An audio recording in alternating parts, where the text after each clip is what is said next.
All right, we're on. I'm going to hold back for just 1 minute exactly to start the video so that some people can get on because I really want to share with them some really cool things. So, do me a favor, real quick. Let me know if you're having an awesome day. I know it sounds crazy because I want to do this. There are a lot of days that we have bad days, and it's up to us to make a change if it's going to be a good day or a bad day. So type 1 if you're having a good day, type 2 if you're having a bad day, but type 2.5 if you're having a bad day, but you're going to make the decision right now to make it a good day. Shrug off whatever the heck's going on around you and say I got to sort of wake up and let's go and rock this. All right, here we go. It's a minute. So here we go. Hey everybody, Economic Ninja here. I hope you are doing great. This is what we're going to do. We're going to talk about the truth about the retail numbers that just came out on Wall Street. And I'm going to completely shatter some paradigms, some thoughts, some belief systems. Because today, retail sales grew a little bit. Not as much as expected, but they grew a little bit. And I'm going to completely shatter what you think about the stock market because it's data like that came out today. And this is quite boring things. You got to sit there and go, really, we're going to talk about retail sales? Well, once you learn very small facts about how the stock market works, why it goes up or why it goes down, you'll completely understand what's happening right now and what's coming in the future. And then we're going to talk about the dumbest comment I could have ever. Well, no, let's just dive right into the dumbest comment I could have gotten today. Somebody commented, and it doesn't hurt my feelings at all. How can you have such a big channel and grow so many subscribers when you have been wrong all along? You have said the stock market is crashing and that, what else? Hold on. Can't remember the stupid comment. Oh, and it is up 25% since you've said that. So I'm going to answer that question because I'm going to tell you what I answered him. I said, it's because everything I told everybody I was buying is up way more than 25%. See, the fact of the matter is people don't understand value and how things grow or go down. And this is what I've always said.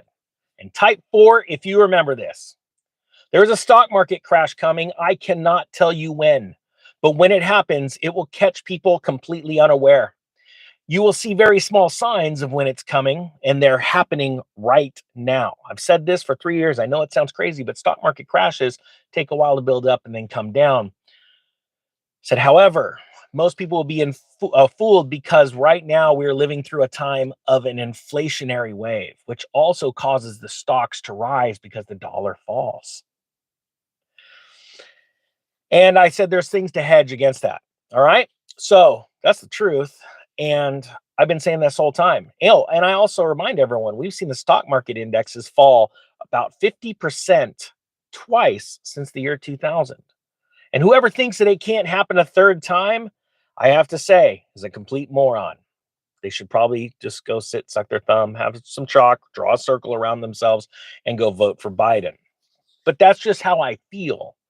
Type 5 if you agree with that. All right. Oh, type 6 if you don't like typing numbers, and then just turn off the video.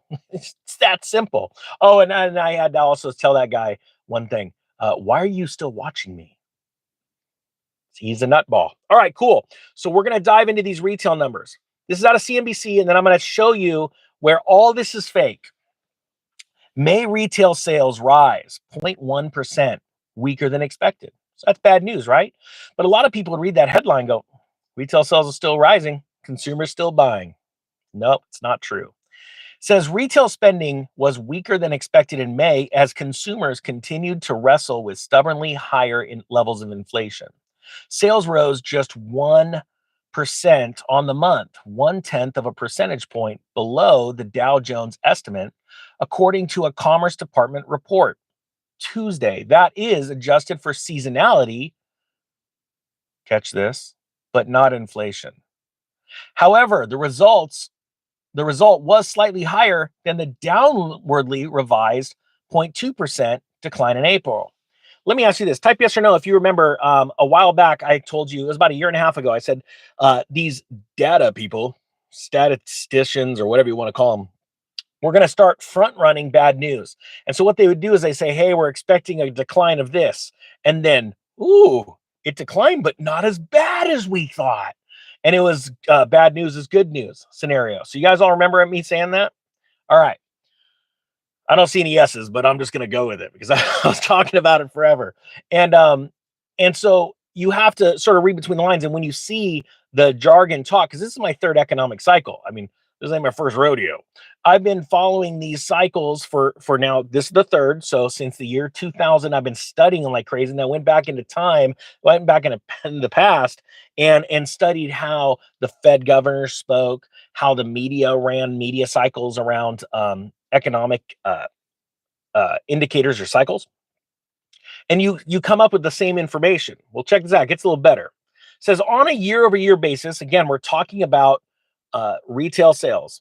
Sales rose 2.3%. That's freaking awesome. We should get the Lego guys out and they can sing "Everything Is Awesome." You're welcome. That song is now in your head. The sales number was worse when excluding autos, with a decline of 0.1% against the estimate of a 0.2% increase. That makes sense because who's got money to buy overly priced cars, right? Moderating gas prices helped hurt receipts at gas stations, which reported a 2.2% monthly decline. That was offset somewhat by a 2.8% increase at sporting goods, music, and bookstores. You're like, wait a minute, how do people have money to be going out right now? And food and fuel, food and energy are going up, they're skyrocketing. Who's got money to go get sporting goods or music and bookstores, right? Stand by, I'm going to blow your mind. It says online outlets reported a 0.8% increase, while bars and restaurants saw a 0.4% decline. Well, that's interesting. Less people drinking. For furniture and home furnishing stores also reported a 1.1% drop. All right, now I want you to think about this. Bars and restaurants dropped. Furniture and home furnishing stores reported a 1.1% drop. Okay, two things. Everyone's cutting out restaurants because it's getting too darn expensive, right? $18 Big Macs and all that kind of stuff. And then furniture and homes, well, we're seeing a massive decline in the amount of homes sold. Matter of fact, last year, the same amount of homes sold, almost to the exact number as the homes sold in 2008, right? When everything was really bad. So that should tell you something. So that makes sense. There's less furniture. There's less moving around. There's less remodeling, okay? But yet you see that sporting goods, music, and bookstores saw an increase. Well, first, I want to explain something to you before I blow your mind. I know I've done that 3 times. Those are cheaper items. Would you all agree? Than the amount of food you would normally spend going out to eat or furniture, right? Sporting goods, a tennis racket. I'm talking about things like that. We've seen, I did a story a little while ago about Bass Pro Shops. So the CEO came out and said, we're going to focus on the cheaper consumer goods because the consumer doesn't have the money for expensive goods. So when it comes to sporting goods, don't think about a kayak or something big. Think about something small, all right? Cheaper. All right, it says the report comes with investors on edge about the direction of the economy. So the media already knows that everybody's got that gut feeling, right? Hey, type the number 7 if you had a gut feeling that something wasn't right, even if you didn't do something about it in 2006, 2007, 2008. You're like, something's not right. The media hadn't come right out and told you we're in a recession, everything's going to crap, you're all losing your jobs, right? A good percentage of the country. Second to the Great Depression, things were bad, but you had this gut feeling. So type 7 if you had that gut feeling, but you didn't do anything about it, right? But you're like, oh, I knew it. Oh, I knew it. They go to the conversations at the barbecues and the family parties, and you're like, this can't hold on forever. That would be what a lot of people would say. All right.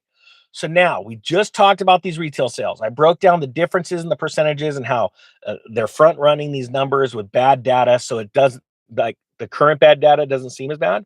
So now we're going to show you the definition of or how retail sales are calculated. Again, because we're talking about retail sales came out not as good as hoped, but it's still a positive number. And people are like, how are people still spending? All right. I'm going to give you 2 definitions of how, or show you 2 ways. Retail sales data is calculated by summing up the total revenue generated from the sale of goods or services to individual consumers in a specific period, whether it be monthly or quarterly. Okay. So this is what I want you to understand. When inflation is affecting everything, And there's two different ways that inflation hits the retail consumer, and they don't see the second one. First off, prices go up. That makes sense, right? Inflation rises because the cost of goods go up. If you buy an apple today at $1, tomorrow it's $1.01. It went up 1%. All right.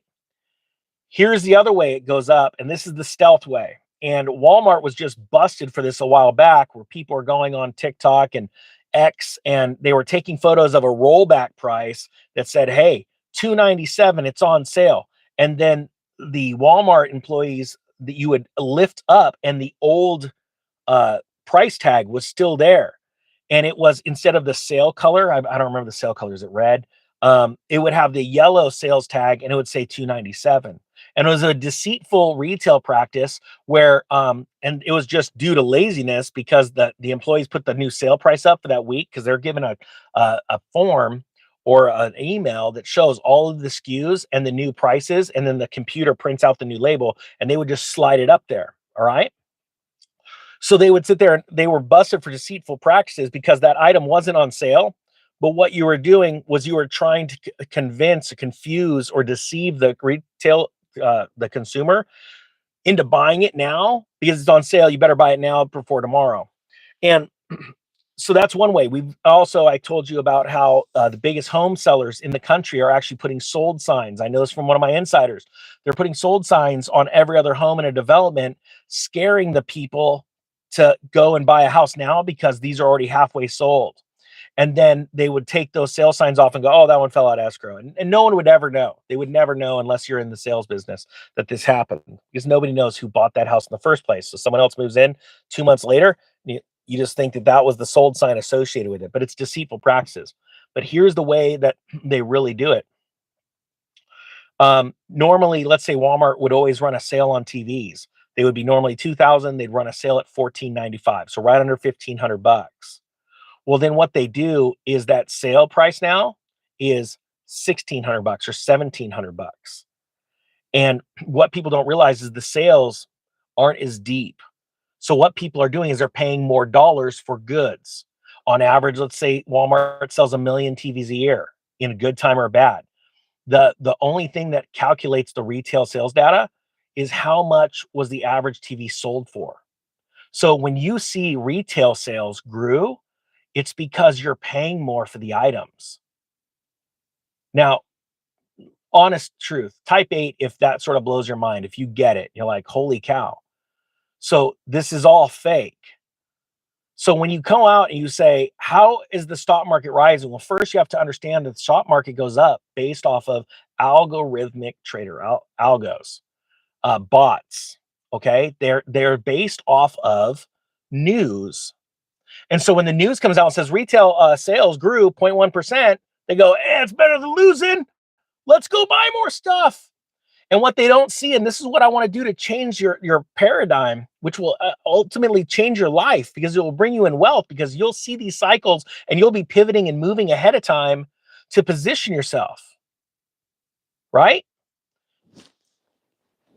You see the truth behind the veil. This is why I was talking about, and I've said this, and I'll say this over again, because like that one guy with the stupid comment today telling me how the stock market's grown 25%, and I've been saying it's going to crash. Yeah, it's going to crash. It is going to go down in value. Do I know when? Heck no, I don't. But everything I've been buying has been going up way more than 25%. I think when I first started the channel, I started talking, hey, you guys might want to buy some silver. It was $14 an ounce. It's sitting at around 30. It's went up 100%. But that tool, it's actually more than 100%, that moron that puts a comment out, and trust me, it doesn't hurt my feelings, has no concept. And so, I mean, shoot, if you look at just the price of silver and gold since January, I mean, how you liking that? How do you like the Bitcoin price? I think when we started the channel, it was at what, 3,500, 4,000 bucks. How do you like me now? That's a great song. Here you go. There's got that one in your head. So, and this is the other thing I tell people. I said, during a stock market crash, crypto's going to fall, gold and silver prices are going to fall. And I'm going to get bad comments about that. You said that this was going to save us. Nope, never said that either. Yeah, should probably go through a video.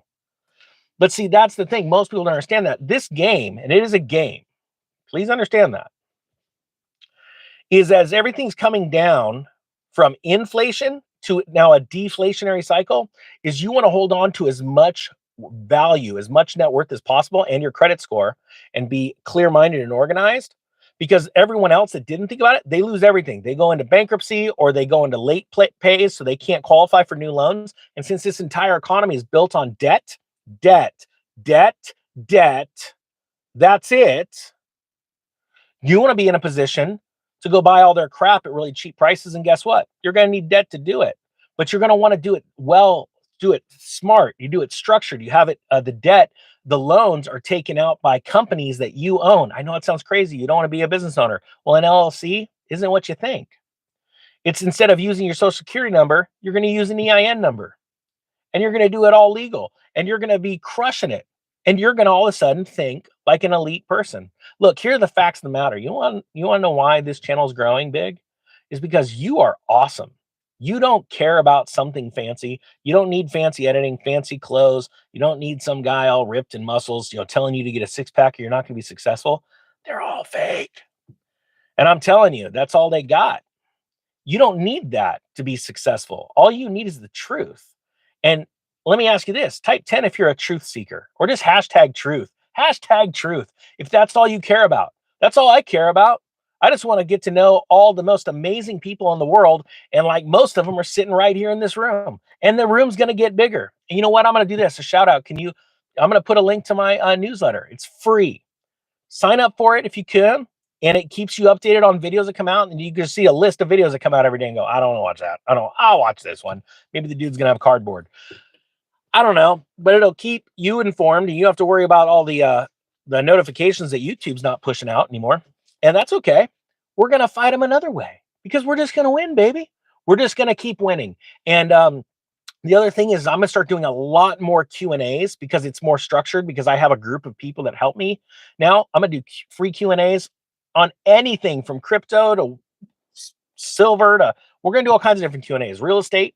And that's where I just email everyone from the email list. And I go, hey, if you want, register for the free Zoom, and we'll put 1,000 people in there and we'll just ask questions for an hour.